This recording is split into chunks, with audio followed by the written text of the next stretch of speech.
अभी फोन उठाएं, चैनल को सब्सक्राइब करें और बेल आइकन जरूर दबाएं। रामायण और रामचरितमानस में काकभूषुंडी का उल्लेख मिलता है।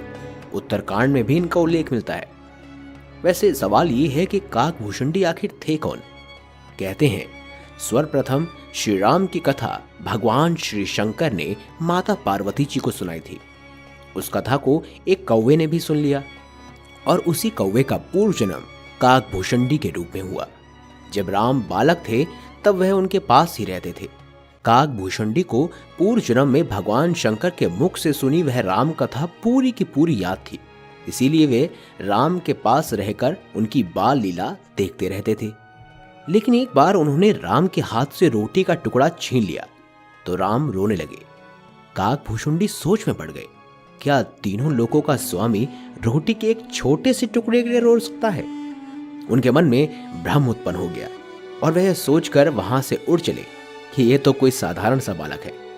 आकाश में बहुत ऊंचे और बहुत दूर जाने के बाद अचानक उनकी नजर पीछे पड़ी। तब पता चला कि वह बालक अपनी शक्ति से उनके पीछे आ रहा है। काकभूषुंडी तभी चक्कर खाकर नीचे गिरने लगे।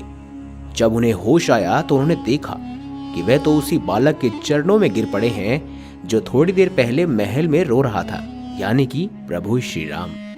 प्रभु की यह लीला देखकर उनकी आंखों से आंसू निकल आए। काकभूषुंडी ने राम की कथा अपने शिष्यों को सुनाई। इस प्रकार राम कथा का प्रचार प्रसार भी हुआ।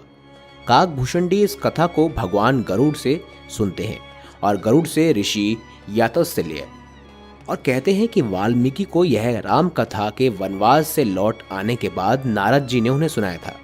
जब रावण के पुत्र मेघनाथ ने श्री राम से युद्ध करते हुए श्री राम को नागपाश से बांध दिया, तब देवर्षि नारद के कहने पर गिद्धराज गरुड़ ने नागपाश के समस्त नागों को खाकर श्री राम को नागपाश के बंधन से मुक्त कर दिया था।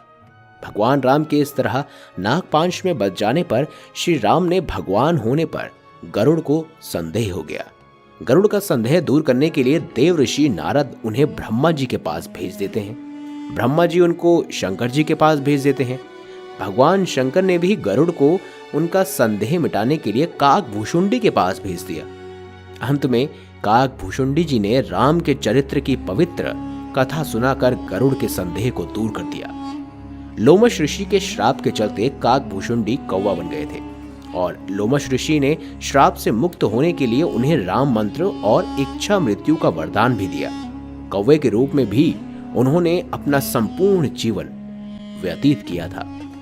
दोस्तों, कहा जाता है कि काकभूषुंडी ने भूषुंडी रामायण लिखी थी। अब ये भूषुंडी रामायण आखिर है क्या?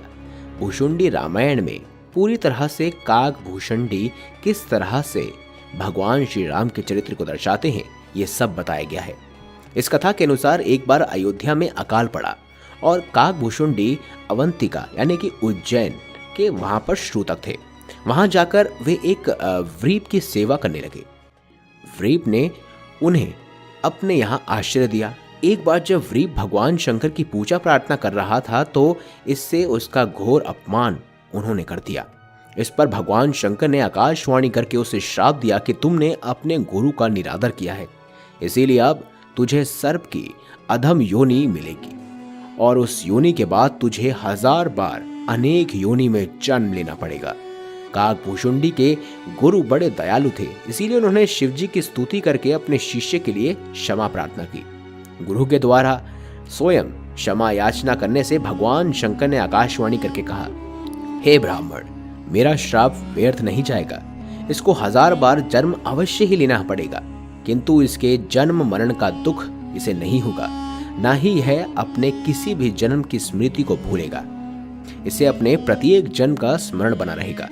जगत में इसे कुछ भी दुर्लभ ना होगा और मेरी कृपा से इसे भगवान श्री राम के चरणों के प्रति भक्ति प्राप्त होगी। और उसके बाद तो आप जानते ही हैं, काकभूषुंडी ने कौवे के रूप में भगवान शंकर और माता पार्वती जी के बीच का संवाद सुन लिया। वो कथा सुन ली जो भगवान शंकर ने माता पार्वती को बताई थी और इसके बाद उन्होंने स्वयं इसे आज की मॉडर्न भाषा में कहें ऑब्जर्व करने के लिए वह श्री राम के पास गए और श्री राम के पास जाकर उन्होंने सचमुच वही पाया जो उन्होंने सुना था कि श्री राम ही स्वयं एक भगवान है और प्रभु के चरणों में वह गिर पड़ा। तो दोस्तों, अगर आपको हमारी ये खास जानकारी, ये वीडियो अच्छी लगी हो तो इस वीडियो को लाइक करें, हमारे चैनल को सब्सक्राइब करें और ज़्यादा से ज़्यादा शेयर इसे अवश्य कीजिएगा। मिलेंगे अगली बार एक नई खास वीडियो के साथ, तब तक के लिए बहुत बहुत धन्यवाद।